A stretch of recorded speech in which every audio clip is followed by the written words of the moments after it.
I'm lucky to have found a job I enjoy and I'm good at. Oh God, I can't do this. I'll work through the night if I have to. It's too much, it's too much. Oh God. I don't want to let the new boss down. First thing she did was cut the office in half.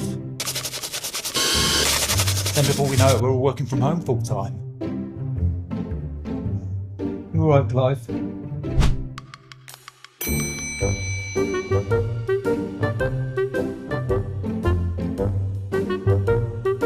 It's just me and him here. This is a first for me. I've never spoken to anybody who's written a play about a giant cactus, and probably a straight one at that. I'm kind of glad we've not met before because the play's about a man who works from home and all his idiosyncrasies. And I wouldn't want to share any of mine with you because I work from home too. And I know we're a weird group. So let's start with talking about Clive in your own words without giving it all away. Yeah, it's a play about it's a one person play, Mm. and it's about this character Thomas who works from home, as lots of us do now, and he's worked in this company for a long time, and they've got rid of the office, and everyone's working from home, and he thinks he likes it, and but there's some changes in his work, and as the play Mm. moves forward, we discover that maybe he's not as well, or Mm. actually, maybe this isn't the best thing for him. Yeah. And one of the sort of indicators of that already is his best friend, or the person he confides in, the person he talks to, is a large cactus called Clive. So yeah, and it's just I was just interested in this phenomenon that we're Yeah. all, that we're all doing, and how that affects us. And being a writer, I'm used to working on my own, Yeah. and I know how crazy that sends me. I'm sure Now, everyone's going to ask you this. Are you Thomas? not really. There's quite a bit of me. He works in IT. I'm not very good at IT. But there's bits of him, but there's also other bits which aren't. Some of that thing of working from home where you're Yeah. communicating by emails and you don't really speak to people. Humans. That thing where you start getting a bit paranoid and sort of reading into emails, or they haven't replied and you're thinking the worst. I sort of tapped into that, which I really get Yeah. into. And whereas when you're in a workplace, you just sort of ask the person next to you, or I feel that we're social animals, and that we need connection. Yeah. And the way that the world works, that we can work from home, we can have our food delivered, everything delivered.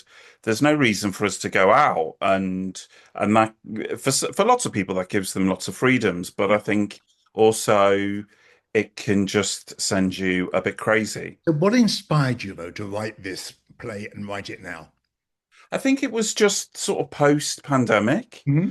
Um, I'd read a book called The Lonely Century, which talked about how isolated we've all become. Yeah. And the first chapter is called Loneliness Kills. And I knew I wanted to write a one person show, and I started with that idea, Hmm. and then um and then it just sort of developed more and more, and I felt like I needed Thomas to have Yeah. someone to talk to, or someone invest in, and that's where Clive came from. And then as the story went on, all that sort of paranoia and stuff, Which is well, it's mine, and then things from my past started yeah. coming up about Yeah. sort of me being bullied as a child, Mhm. and in the play, Thomas is having a difficult relationship with his boss and maybe being bullied a bit, and so I sort of tapped into that. Because Um, one of the descriptions calls the play um, darkly comic. Is that a good description? Is that what you'd like to call it? I think so, because it's quite. I think it is quite funny, some of it, and Yeah. it's quite absurd. Mhm. Um, the way he lives, and the way he cares for Clive, Yeah. and what happens to him and Clive, and he becomes it's all a bit Rear Window-ish. Becomes obsessed with the block out his window. Um, and but also it is quite dark and Yeah. it is quite sad. So, And but is this situation worse because he's gay? I think he's got past traumas that are still within him that he hasn't really dealt with, and I think those come to the surface, and so I think it is made worse for him. And he's a character who from a young age was really into computers and IT, and that's sort of been his safe space. But um, they're not, they're not people, Yeah. and when people aren't around him, and he becomes reliant on his computers, which is where he escaped to when he was bullied as a kid for being gay. Mhm. Uh, then it all starts falling apart later on in life. So. Michael, I am told that gay bashing is a particular interest to you. Um, do you think you have a right as or a duty as a playwright to educate as well as entertain?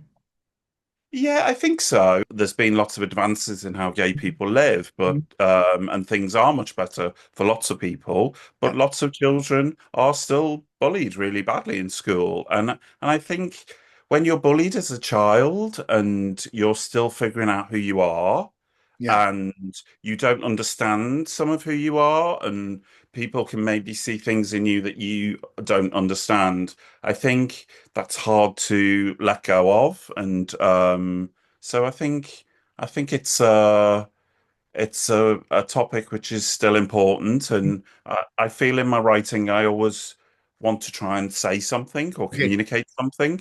So What yeah. do you want us to walk away with in this play? How do you want us to feel, aside from possibly the hatred of cactus?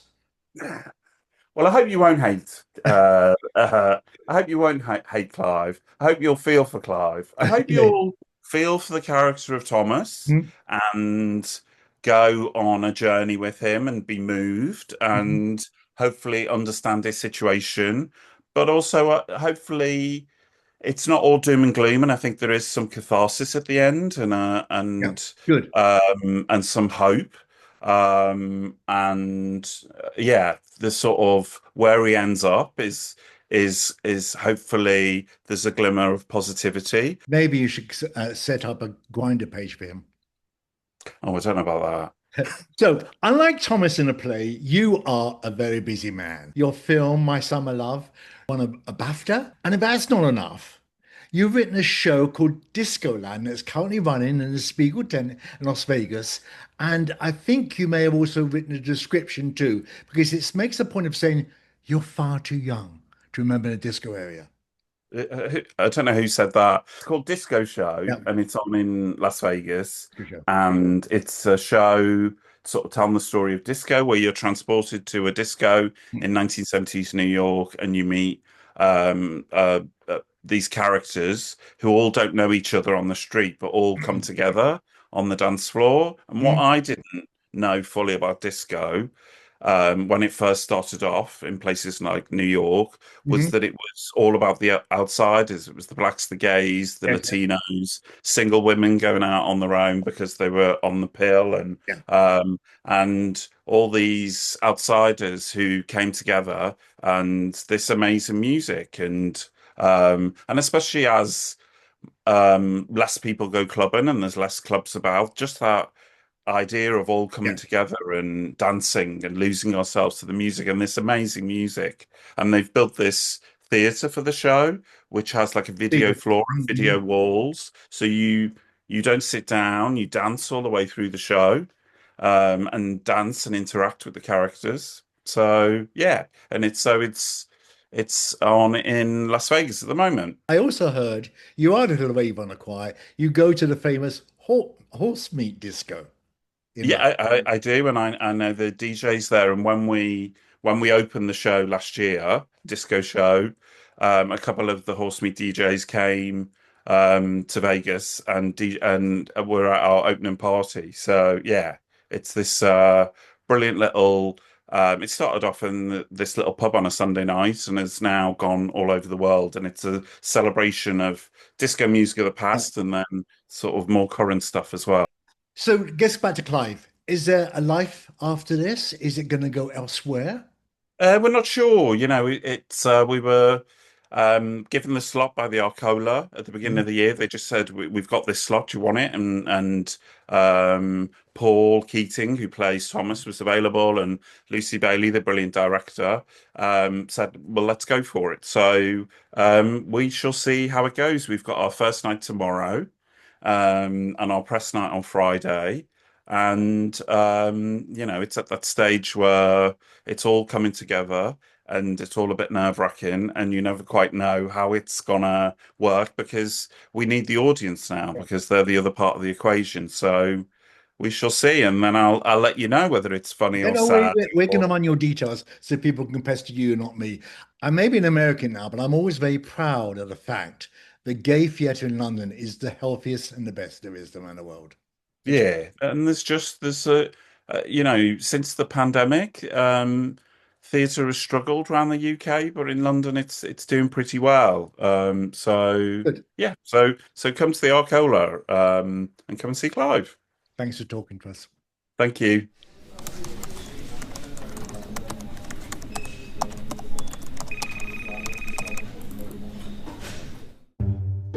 I'm lucky to have found a job I enjoy and I'm good at.